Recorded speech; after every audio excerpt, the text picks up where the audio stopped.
राधा और कृष्ण, दो नाम लेकिन एक आत्मा। एक ऐसा प्रेम जिसकी व्याख्या शब्दों में नहीं, केवल अनुभूति में संभव है। एक ऐसा मिलन जो देह से नहीं, आत्मा से जुड़ा था। युग बीत गए, लेकिन आज भी जब बांसुरी की धुन बहती है, कोई राधा बनकर उसकी ओर खींचा जाता है। और जब प्रेम की बात होती है तो सबसे पहले इन दो दिव्य आत्माओं की चर्चा होती है, राधा और कृष्ण। पर एक प्रश्न आज भी अनुत्तरित है। जब राधा और कृष्ण का प्रेम इतना गहरा था, इतना पवित्र था, तो वे एक साथ क्यों नहीं हो पाए? क्यों यह अमर प्रेम विवाह के बंधन तक नहीं पहुंच पाया? क्या राधा ने किसी भूल की, या फिर यह लीला भी प्रभु के किसी गूढ़ उद्देश्य का हिस्सा थी?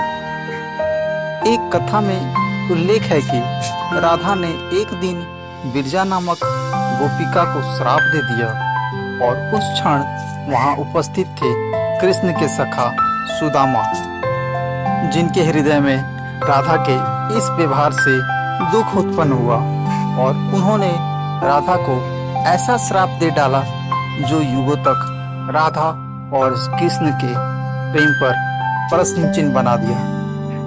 श्राप जिसने राधा और कृष्ण को दो देहों में बांट दिया, दो दिशाओं में मोड़ दिया।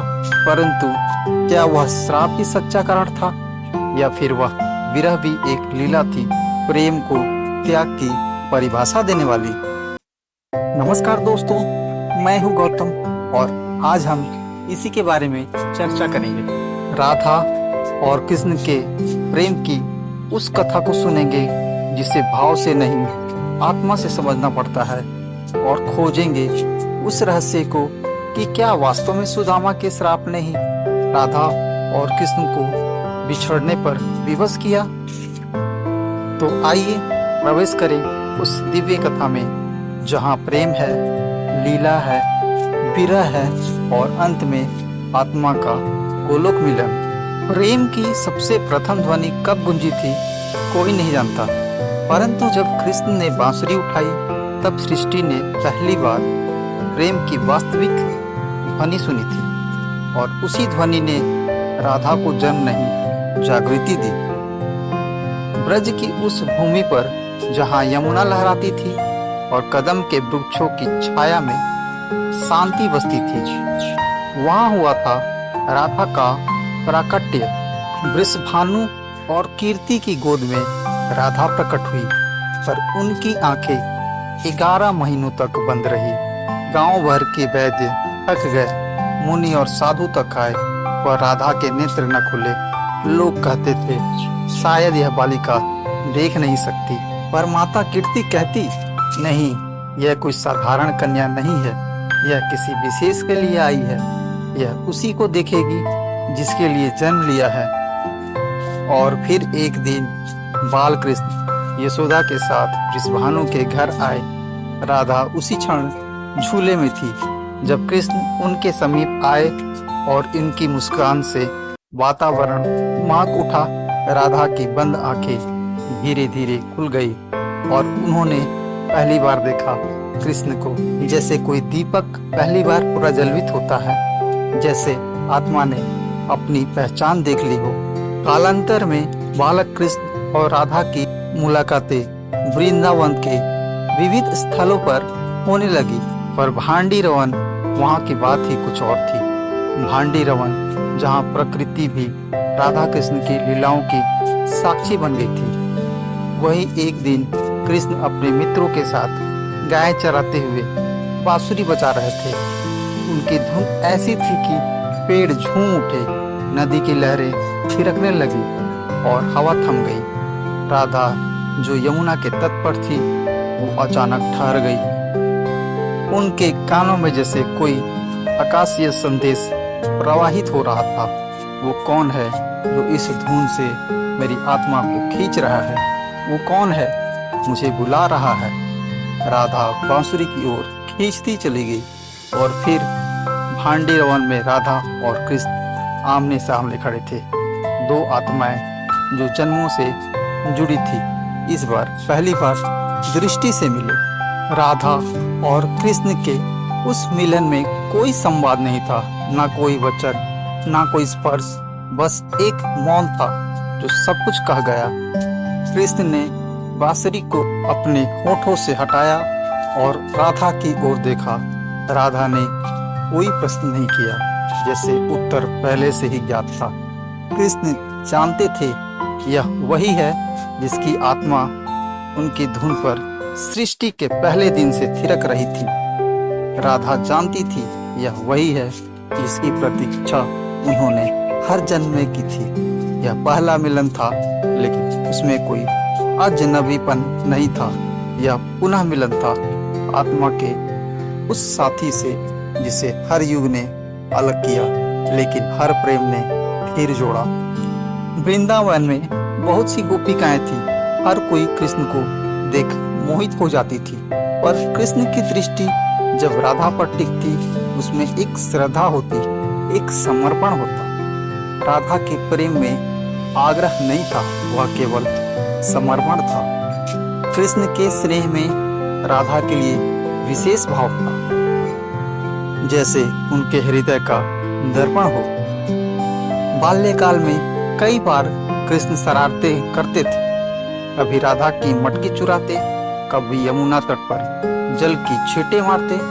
राधा मुस्काती, पर उनकी आंखों में हमेशा वही प्रश्न तैरता, यह लीला है या कोई संकेत, यह बाल्य सखा है या मेरा सनातन प्रिय।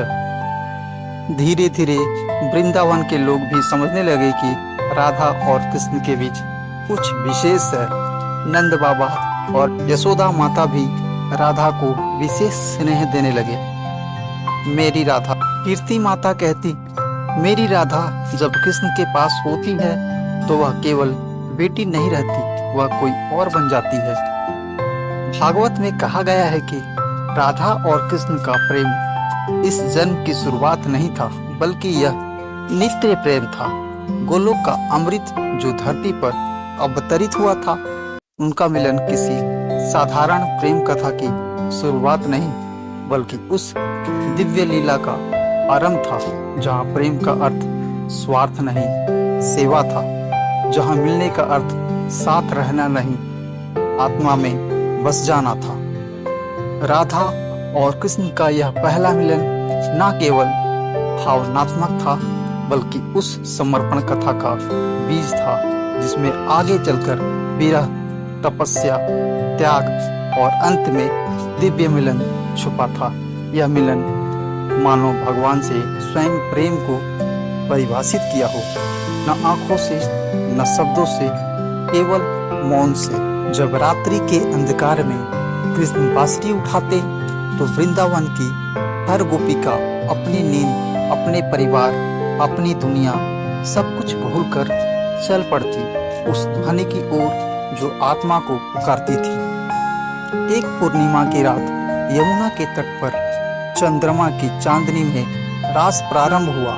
गोपिकाएं वृत्ताकार थी और बीच में श्री कृष्ण, किंतु राधा वो कहीं दूर खड़ी थी, मौन, शांत, स्थिर। कृष्ण ने बांसुरी रोक दी। रास की गति थम गई, क्योंकि राधा रास में नहीं थी, और जहाँ राधा नहीं वहाँ रास अधूरा था। कृष्ण स्वयं राधा के पास गए, उनका हाथ थामा और वह रास फिर प्रारंभ हुआ, जहाँ हर गोपिका को लगता था कि कृष्ण केवल उसके साथ है। पर राधा जानती थी कृष्ण सब में है, पर वह केवल मेरे हैं। राधा का प्रेम देह के नहीं, आत्म के स्तर पर था। वो कभी कृष्ण से कुछ मांगती नहीं थी, न अधिकार जताती, न शिकायत करती। उन्होंने प्रेम को कभी किसी रिश्ते की परिभाषा में नहीं बांधा। उनका प्रेम था बस कृष्ण के लिए होना, कृष्ण में होना, कृष्ण बन जाना। उनके लिए कृष्ण केवल एक बालक, मित्र या प्रेमी नहीं थे, वे साक्षात ब्रह्म थे, जिन्हें उन्होंने हृदय में प्रतिष्ठित किया था। कृष्ण भी राधा को एक विशेष दृष्टि से देखते थे, जैसे एक साधक अपने इष्ट को देखता है। गोपिकाएं कृष्ण से प्रेम करती थी, पर राधा थी जो स्वयं प्रेम बन गई थी। कृष्ण अक्सर राधा से शरारत करते, कभी उनकी मटकी में कंकड़ डालते, कभी यमुना के किनारे उन्हें देखकर आंखें चुराते। पर इन बाल लीलाओं में भी एक संकेत होता, एक संवाद जो शब्दों के बिना होता। जब कृष्ण राधा को देखकर मुस्कुराते तो वो मुस्कान आकाश में गूंजती थी। जब राधा नजरें झुका लेती तो वृंदावन की हवा ठहर जाती थी। यह प्रेम स्पर्श नहीं, अनुभूति था, दृष्टि नहीं, अंतर्दृष्टि थी।